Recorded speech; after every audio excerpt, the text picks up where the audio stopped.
बमबारी कर रहा है, लेकिन हम ये भी देख रहे हैं कि बहुत सारे लोग फ़लस्तीनियों को ही आतंकवादी कह रहे हैं। बहुत सारे कौन लोग हैं वो, उनका किरदार देखिए, उनका कैरेक्टर जब आप देखेंगे तो ये पता चलेगा कि असल में ये जालिम है और जालिम ही जालिम का साथ दे सकता है। जो मजलूम है, जो लुटे पिटे हैं, जिनका कत्ल किया जा रहा है, जिनको बेपनाह सताया दबाया जा रहा है, उनकी हिमायत करना ये इंसानियत थी, और इजराइल की हिमायत करना ये बेईमानी है। जिसने भी ये काम किया है वो सबसे बड़ा बेईमान है। अपने देश से प्यार नहीं है उसे। अगर उसे प्यार होता तो मणिपुर पर बोलता, हिंदुस्तान के तमाम मामलात पर बोलना चाहिए था, जो नहीं बोला गया, खामोशी इख्तियार की गई। और इजराइल ने उनसे कोई मदद नहीं मांगी, हिमायत नहीं मांगी।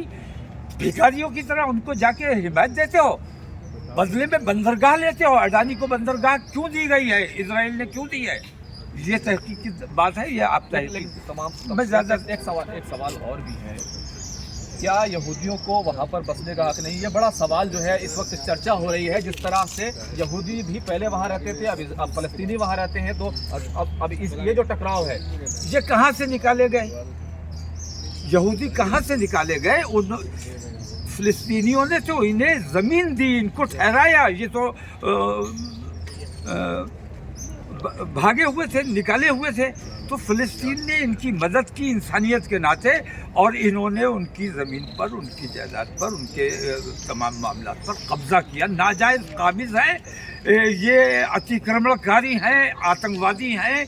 इनको फ़िलिस्तीन से बेदखल किया जाना ये पूरी दुनिया के इंसानियत पसंद लोगों की जिम्मेदारी है। हिंदुस्तान के मुसलमान हमास के साथ, आतंकवादी संगठन के साथ खड़े हैं या फिर इजराइल के साथ खड़े हैं? आतंकवादी संगठन के कहने पर मुझे एतराज़ है। जो भी कह रहा है, आपने भी ये लफ्ज़ इस्तेमाल किया है। हमास आतंकवादी नहीं, मुजाहिदीन है, अपने देश की, अपनी ज़मीन के लिए लड़ाई लड़ रहे हैं। उनको मुजाहिद कहा जाना चाहिए, आतंकवादी नहीं कहा जाना चाहिए।